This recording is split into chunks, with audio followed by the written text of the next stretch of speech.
Assalamualaikum warahmatullahi wabarakatuh. Alhamdulillahillazi man la nabiyya ba'dah. Assalatu wassalamu ala sayyidina Muhammadin wa ala alihi wa sahbihi wa mawala wa la hawla wa la quwwata illa billahil aliyyil azim. Amma ba'd. Dewan Hakim yang arif dan bijaksana, hadirin kaum muslimin, seiman sekeyakinan, sebangsa satu cita satu asa. Di era globalisasi saat ini, dengan teknologi yang semakin berkembang telah membawa dampak luas di seluruh belahan bumi, tak terkecuali Indonesia Pertiwi. Ia dinamakan era 5.0. Dengan teknologi yang semakin berkembang tersebut, ia laksana pisau bermata dua, mempunyai dampak yang positif dan dampak yang negatif, tergantung siapa penggunanya. Teknologi informasi misalnya bisa menjadi media pengembangan karakter terpuji atau akhlakul karimah, atau malah menjadi media degradasi moral atau akhlakul mazmumah, tergantung siapa penggunanya. Berita tentang seks bebas, kematian akibat miras dan narkoba di kalangan generasi muda hampir setiap hari memenuhi halaman media sosial. Bahkan hadirin, yang lebih parah lagi, akhir-akhir ini dunia pendidikan dikagetkan dengan aksi tawuran antar pelajar SMA yang terjadi di Kota Padang yang sangat meresahkan masyarakat. Kita turut prihatin atas rusaknya karakter generasi muda dan juga jauh dari nilai-nilai Al-Quran.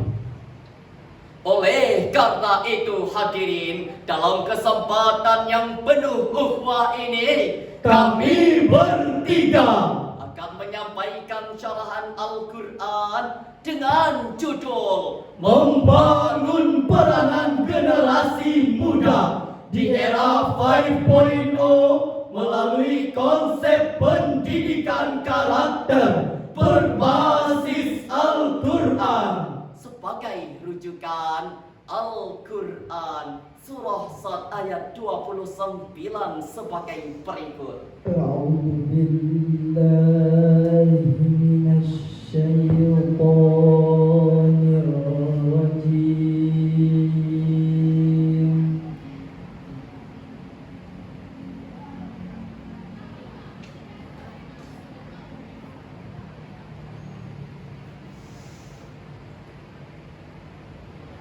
Bismillahirrahmanirrahim.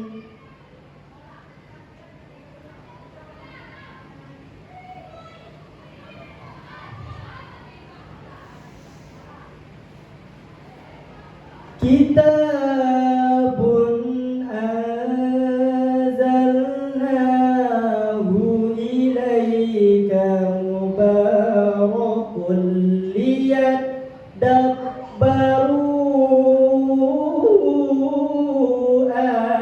ayatih.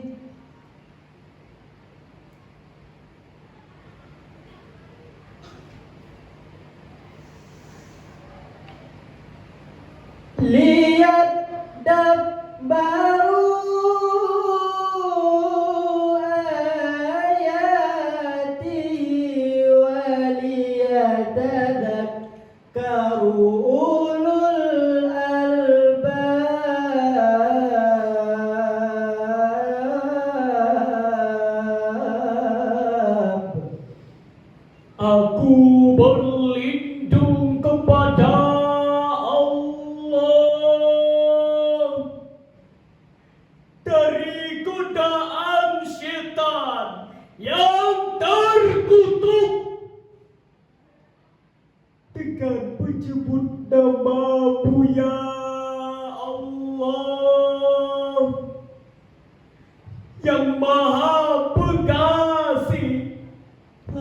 Maha Pencahaya. Ini adalah Al-Quran yang kami turunkan kepadamu supaya mereka menghayati ayat-ayatnya, dan orang yang berakal sehat mendapat pelajaran. Hadirin rahimakumullah, Syekh Jalaluddin Al-Mahalli dan Syekh Jalaluddin As-Suyuti dalam kitab tafsirnya Al-Jalalain menjelaskan bahwa kata liyadabbaru dalam ayat ini mengandung perintah kepada kita untuk mempelajari nilai-nilai yang terkandung dalam Al-Quran, karena disitulah kita mendapatkan pelajaran yang berharga dan mampu kita jadikan pelajaran dalam kehidupan sehari-hari. Karena itulah yang dinamakan generasi ulul albab, Generasi yang cerdas intelektualnya sekaligus cerdas spiritualnya. Hadirin, dengan teknologi yang semakin canggih telah membawa perubahan dengan karakter dan gaya hidup manusia, lebih-lebih generasi muda. Kita tidak mampu menghentikan laju internet bumi, maka konsekuensinya kita harus mampu membangun fondasi keimanan yang kuat dan juga filtering untuk menyaring derasnya arus budaya asing. Karena hadirin, sekencang apapun angin menerpa yang akan mampu menumpangkan pohon yang akarnya menghujung ke bumi. Sayyidina Ali bin Abi Thalib radhiyallahu anhu pernah berkata, Angin kencang yang menerpa bukanlah untuk menggoyangkan pohon, Melainkan untuk menguji sejauh mana kekuatan akarnya. tantangan pendidikan lebih terasa di era globalisasi saat ini. Karena hadirin, tidak bisa kita pungkiri, kita tidak mampu terlepas dari pengaruh globalisasi. Bukan hanya itu, pengaruh globalisasi di era 5.0 juga berdampak pada Meningkatnya degradasi moral generasi muda. Hadirin, hal ini bisa dibuktikan dengan sejumlah peristiwa yang terjadi yang mencerminkan rusaknya karakter dan peranan generasi muda. Antara lain, Yang pertama, kasus narkoba. lagi-lagi kita dikagetkan dengan sebuah berita yang dilansir dari laman web Humas Polresta Bukit Tinggi pada tanggal 27 November 2024. Adanya penangkapan 48 orang tersangka yang telah berhasil mengedarkan 22,234 gram ganja dan 177,33 gram sabu. Yang rata-rata adalah generasi muda. Mau dibawa kemana negeri kita hadirin jika kita tidak sanggup menyisingkan lengan baju untuk berperang melawan narkoba? Yang kedua, kasus kekerasan seksual. Kementerian Pemberdayaan Perempuan dan Perlindungan Anak mencatat telah terjadi sebanyak 7.842 kasus pelecehan seksual mulai bulan Januari hingga November 2024. Kami ulangi sekali lagi hadirin, 7.842 kasus, bukan 7 kasus. Hadirin, mari kita meminta ampun kepada Allah Subhanahu wa ta'ala. Astaghfirullah Rabbal baraya.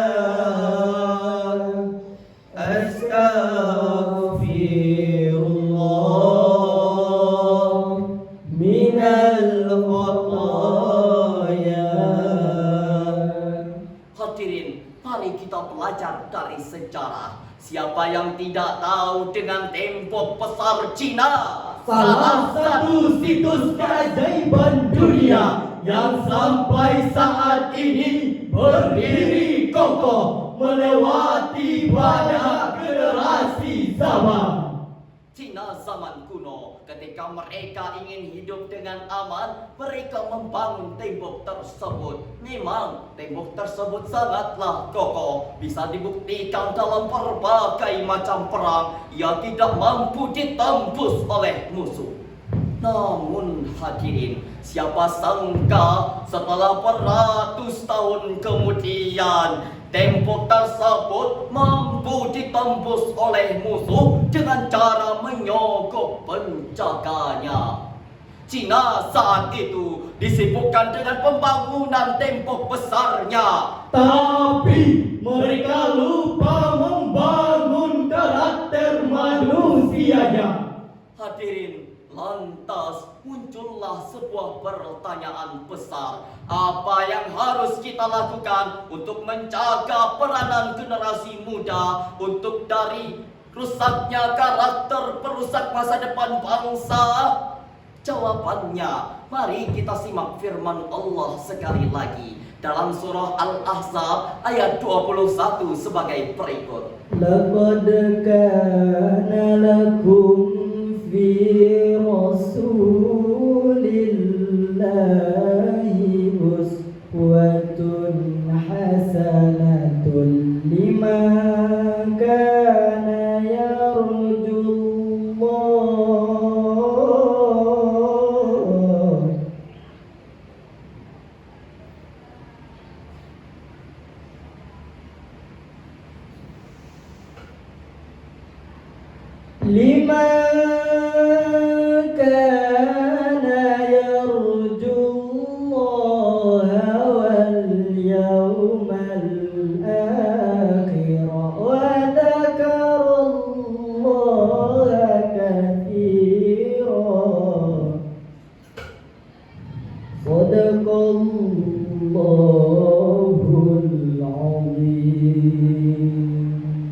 Sungguh pada diri Rasulullah benar-benar ada suri tauladan yang baik bagimu, yaitu bagi orang yang mengharap rahmat Allah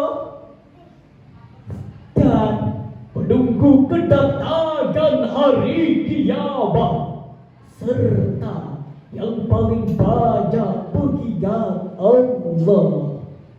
Maha benar Allah dengan segala firman-Nya. Hadirin yang berbahagia, Profesor Dr. Muhammad Quraisy Shihab dalam kitab tafsirnya Al-Misbah, beliau menjelaskan dalam ayat ini Allah Subhanahu wa taala menginformasikan kepada kita bahwa Rasulullah sallallahu alaihi wasallam adalah suri tauladan yang baik bagi seluruh umat. Karena hadirin, Rasulullah telah mengajarkan berbagai macam karakter yang mulia, mulai dari akhlak kepada Allah, akhlak kepada sesama manusia, bahkan akhlak kepada alam semesta. Hadirin, Rasulullah sallallahu alaihi wasallam pernah bersabda, Akmalul mu'minina imanan ahsanuhum khuluqa. Orang mukmin yang paling sempurna imannya adalah yang terbaik akhlaknya. Hadis riwayat At-Tirmizi. Hadirin yang berbahagia, pada kesempatan ini kami ingin mengajak hadirin untuk menyampaikan salam rindu kepada Rasulullah sallallahu alaihi wasallam, sang penerima wahyu Al-Quran. Kau yang mengaku cinta kepada nabimu, kau yang mengaku merindukan nabimu, jika kau benar-benar cinta dan rindu kepada Muhammad nabimu, buktikan taati perintahnya, tiladani akhlaknya, tinggalkan larangannya. Niscaya kelak kau akan berjumpa dengan Rasulullah. Muhammadku, Muhammadku, dengarlah seruanku, aku rindu, aku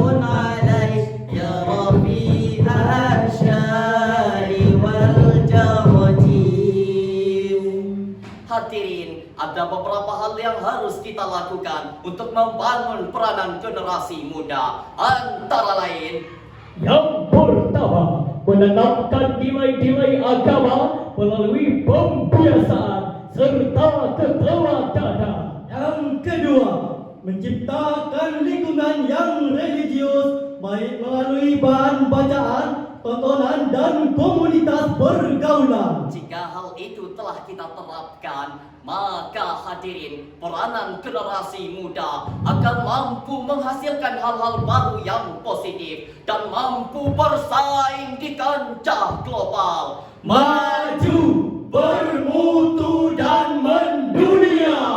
Hadirin yang berbahagia, jika telah kita implementasikan beberapa hal tadi, maka kami yakin dan percaya siapapun orangnya, apapun profesinya, ia akan mampu menjadi orang yang baik. Jika ia pejabat, ia akan amanah dan bermanfaat. Kalau ia pedagang, ia akan jujur dalam menimba. Jika ia birokrat, ia tidak akan mengambil uang rakyat. Dan kalaupun ia jaksa, ia tak akan bermain api dalam masalah yang ditangani-nya. Hadirin, dari uraian kami tadi bisa diambil beberapa kesimpulan. Antara lain, Yang pertama, masa depan bangsa tergantung pedoman generasi yang berkarakter. Dan yang kedua, untuk membentuk karakter tersebut, tidak ada pilihan lain kecuali kembali kepada Al-Quran dan keteladanan Rasulullah sallallahu alaihi wasallam. Bunga melati mekar di taman. Harum baunya dan menawar. mendidik generasi yang berkarakter dan beriman. Maka Al-Quran harus jadi pedoman. Sekian dari kami. Terima kasih. Sampai jumpa. Assalamualaikum warahmatullahi wabarakatuh.